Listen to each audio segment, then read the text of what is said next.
Центр молодежного инновационного творчества «Алгоритм» расположен в городе Нефтекамске, Республика Башкортостан.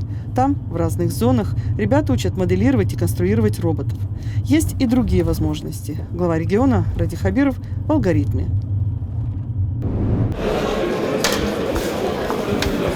«Алгоритм» — это центр, где коллаборация современных технологий, новейших энергий детей, людей соединяется воедино, получается результат. Предлагаем пройти. Вот обратите внимание на лошадь. В общем, это примерно то, к чему мы идем. То есть, чтобы экология, технологии и образование вместе могли создать нашу Вперед экономику. в ритме. Да. В ритме алга. Это возможность, которую нужно реализовать для людей в плане того, что надо понимать удобность, экономичность, экологичность. Эти все форматы мы уже пытаемся с раннего возраста доводить. Может, посмотрите одну работу какую-то? Любую абсолютно. Они все оригинальные, все интересные. Светлана, идем? Свет, расскажи, пожалуйста. Да, покажи. Это Светлана, преподаватель. Здравствуйте. Занимаются разработкой в данном случае стульев. Они сами разрабатывают. Сначала они, конечно, придумывают макеты на бумаге, а потом передают в компьютер. После того, как будет готов макет, они уже распечатают на 3D принтере это все. Собственно, они отсюда отправляют на печать и новый производственный уровень. И у детей абсолютно другой взгляд на производство. Поиски идут уже сами на бумаге. А это какие классы здесь?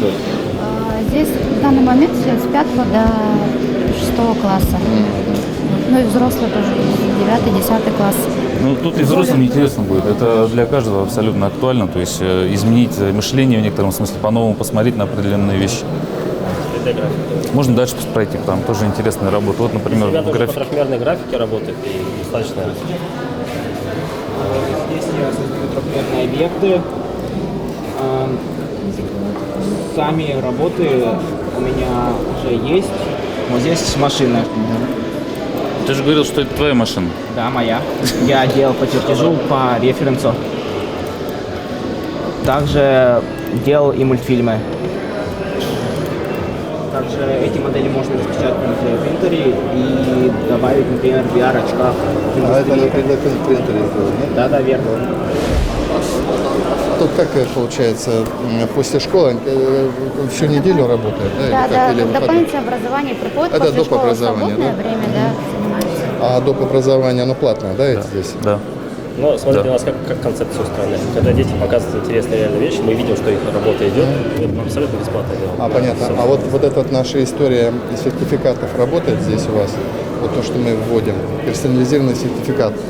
То есть мы сейчас, эту историю не знаешь, да, на Минобразование действует. Ну, То есть на доп. ребенок образование. приходит, да, на доп. Образование приходит, дает сертификат и ничего не платит, за него государство наше А мы должны платит. лицензированы быть? Если лицензированы, может быть, да, то лицензированы. ограничения тут есть, скорее всего. наверное. То есть это как, по сути, кружок. Я понял. Ну, если поставить задачу, конечно, можно ее реализовать. Ну, сейчас я Да. у министра нашего спрошу. Что вы собираетесь делать сейчас с нашим главой?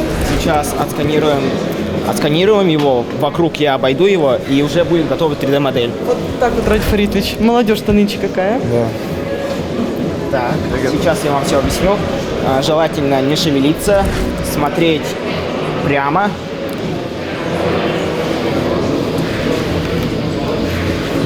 И дальше.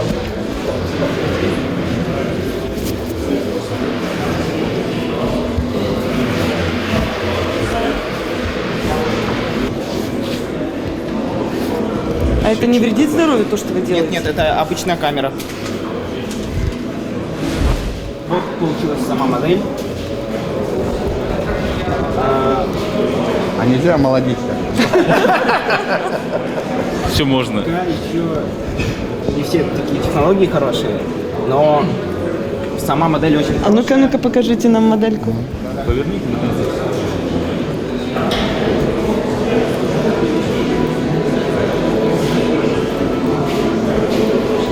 Как вам, Ради Фаритович, вы? Ну, вы обаяете. Спасибо. Я вам предлагаю пройти цех робототехники, в котором ребята собирают роботы. Те идеи, которые есть, они воплощают уже в материальном исполнении. Тут есть заготовываешь робот. Здравствуйте. Здравствуйте. Здравствуйте. Сейчас мы по очереди все расскажем о наших проектах. Я, получается, учу помощью нейросетей автоматизировать механические протезы. Получается, аналоги московские стоят около 400 тысяч рублей. Мы можем сделать такие же за 50 тысяч рублей. С Калининградской области на это упор делают, прототипирование. То есть за счет вот таких компактных маленьких плат мы программируем сервоприводы, которые натягивают каждый палец по отдельности. То есть эта тема актуальна как для меня, так и для людей с ограниченными возможностями. Работает вот сейчас? Нет, это обычный, это косметический протез. Косметический, да, получается? Ага. Но вот это, то есть, это пока научный поиск такой, да? Да. Ага. Это вот как раз возникает проблема связи органики и неорганики, да? Да, вот у нас для этого есть вот эта плата, она будет учиться, то есть на основе интерфейса, искусственный интеллект будет понимать, ну, со временем обучаться и... Да, попозже расскажет, ребята. Но в плане того, что через некоторое время этот процесс начнет реально использовать импульсы мозга и будет слушать своего Совершенно владельца. точно. Это я думаю, что вот научный прогресс и лет 10, наверное, еще. Да, а вот И это уже все, это будет, все протезы вот будут такого свойства. То есть довольно широким спектром движений и так далее, манипуляций. У меня есть два проекта. Это ракета с автостабилизацией и платформа для разработки робота-уборщика снега. Сначала расскажу про ракету. В нем стоит модуль ИМУ, который содержит в себе гироскоп и акселерометр, которые дают ракете Стабильность. опознавать себя в пространстве, как он находится. То есть, вот, могу продемонстрировать. То есть он поправляет ракету в полете со всех осей. Вот. То есть он в любом случае вверх делает? Да, он в любом случае идет вверх. Топливо тоже разрабатываю сам. Уже были некоторые запуски самих двигателей на ракетах, пока не тестировалось. Уже в скором времени пойдет на ракеты, потому что мы еще подбираем нужное топливо. Конечная цель этой ракеты нас запустить в космос зонд собственный. Слушай, тебе не придется воздушное небо над Нефтекамском закрывать? Да нет, наоборот, открывать пора. Я знаю, вот эти Аэропорт нужен свой. Аэропорт нужен, площадка нужна. Но пока мы его хотим использовать как метеостанцию на нижних слоях атмосферы. А Минобороны не выходил еще на вас, нет? С предложениями к сотрудничеству? Пока нет еще. Мы вопрос изучали, там говорят, что с Роскосмосом надо связаться и, в принципе, одобряют такие учебные выпуски. Далее у нас есть разработки платформа для разработки снегоуборщика. Это уменьшенная его модель. Пока что он умеет определять препятствия, объезжать его, но не просто под определенным углом и в определенную сторону, а он сам смотрит с помощью боковых датчиков, с какой стороны свободней, и поворачивает в сторону, где свободней. И пока препятствие не будет объезжено. Но это все, что он сможет сделать, потому что у нас очень слабые контроллеры на нем стоят.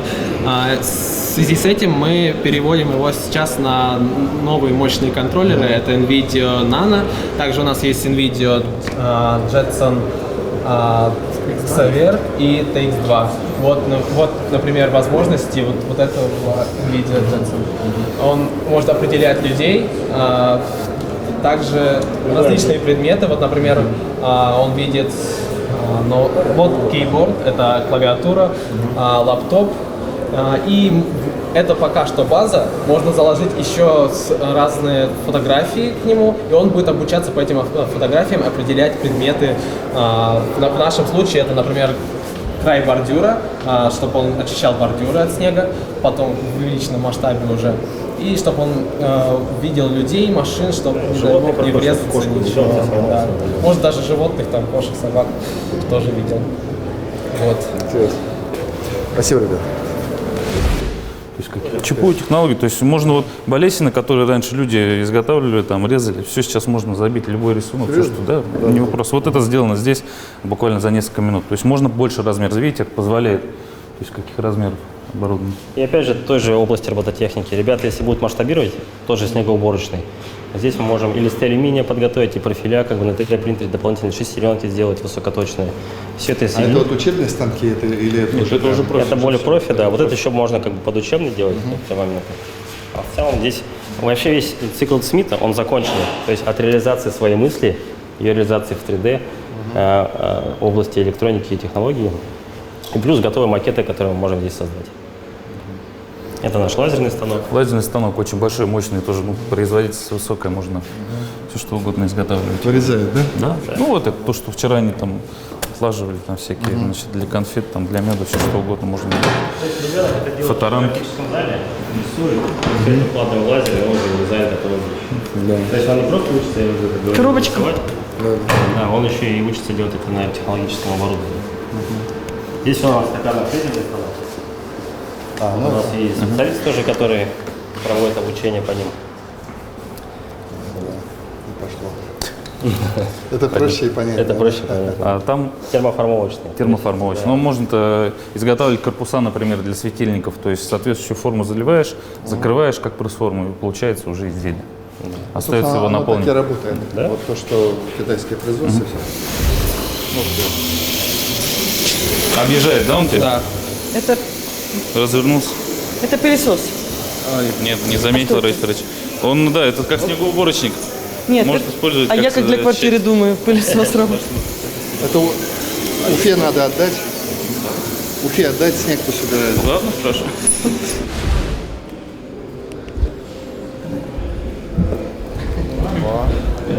Депутат Государственного Дума. Все? Спасибо большое.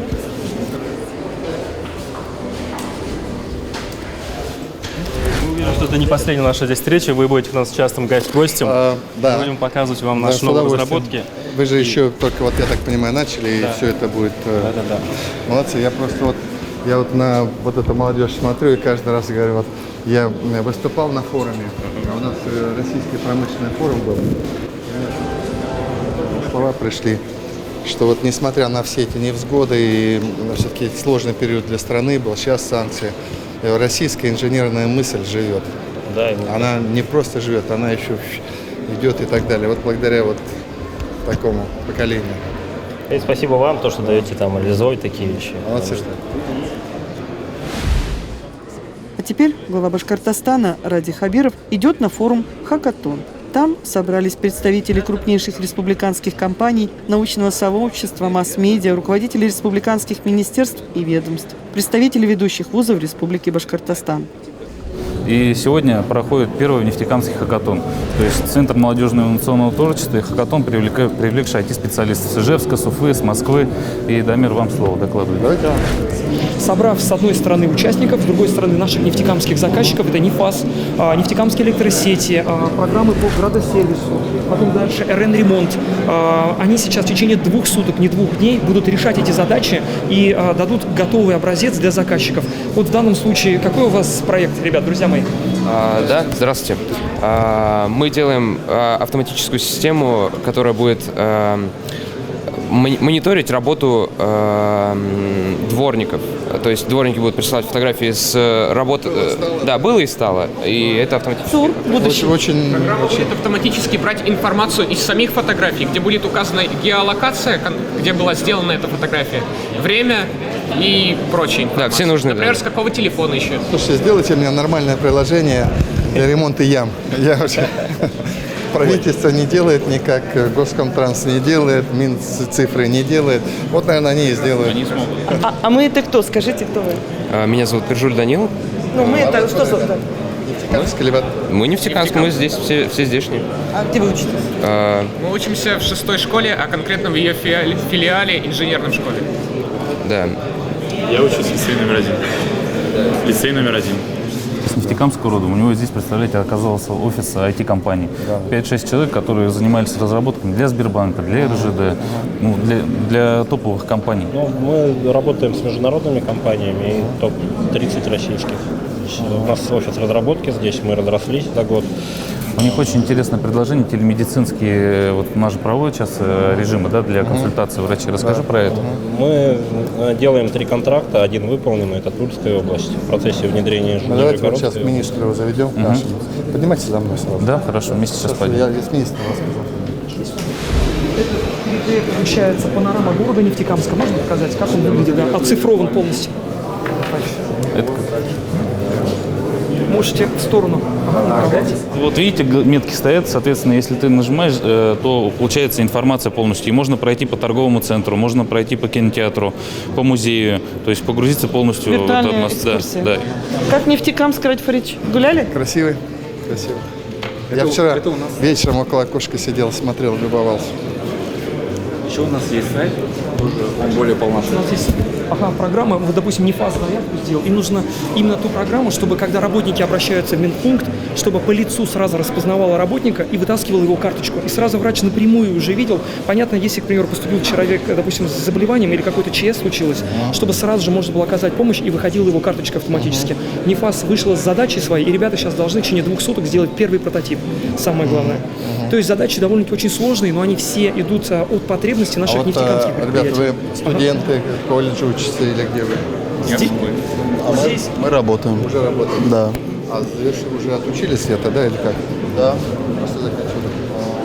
Бульминский машиностроительный техникум. Да. технику. Да, мы одногруппники. В разные года так учились. Тогда только в разные года учились. А с Нефтекамского, да? Нет. Бульминский, да? Да. Нефтекамск, то есть как бы мы объединяем по зависимости от этих знаний, мы их прозваниваем, объединяем в команду, чтобы они могли решить эту задачу. Не просто так хаотично, а распределяем только их по навыкам, по определенному коду программирования. Кто-то, допустим, по приложениям специализируется, где-то веб-дизайн. Соответственно, чтобы получился конечный результат. Здорово, молодцы. Но это не только для главы у вас? Нет. Мы ровно через квартал запускаем еще один аналогичный проект. Мы собираемся делать как минимум раз в квартал по одному. Это единственный способ, чтобы удержать молодых специалистов в городе Нефтекамске. А мы это кто? Администрация города Нефтекамска. Здорово, спасибо. Спасибо.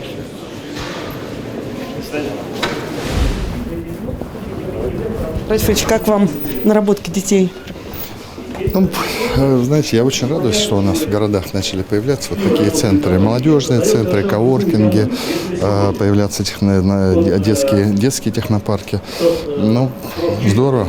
Вот глядя на этих детей, понимаешь, что будущее нашей промышленности в надежных руках. Спасибо. И в завершении рабочей поездки главы Башкортостана Радия Хабирова по Нефтекамску новый арт-объект «Птичий двор». Это микс получается. И наши, и пермские, соответственно. Ну, елочки все хорошие, высокие. Пышные такие. Достаточно. Не, давайте справа, который. Я каждый приезд буду по дереву сказать, да? След в истории. Да. Какой? Давайте направо лучше. Справа побольше, которым и... А, вот лучше, да. Его сейчас нужно обкидать. Ребят, ну что, волонтеры будут помогать?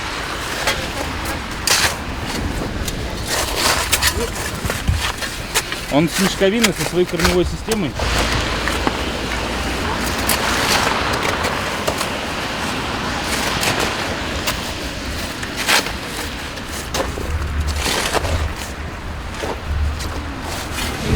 Радий Фаридович.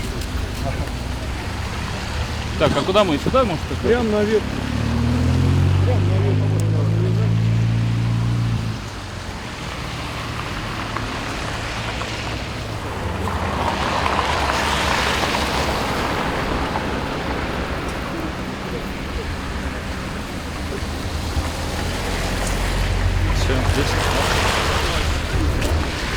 Очередной подарок. Вот направить детишки не можно.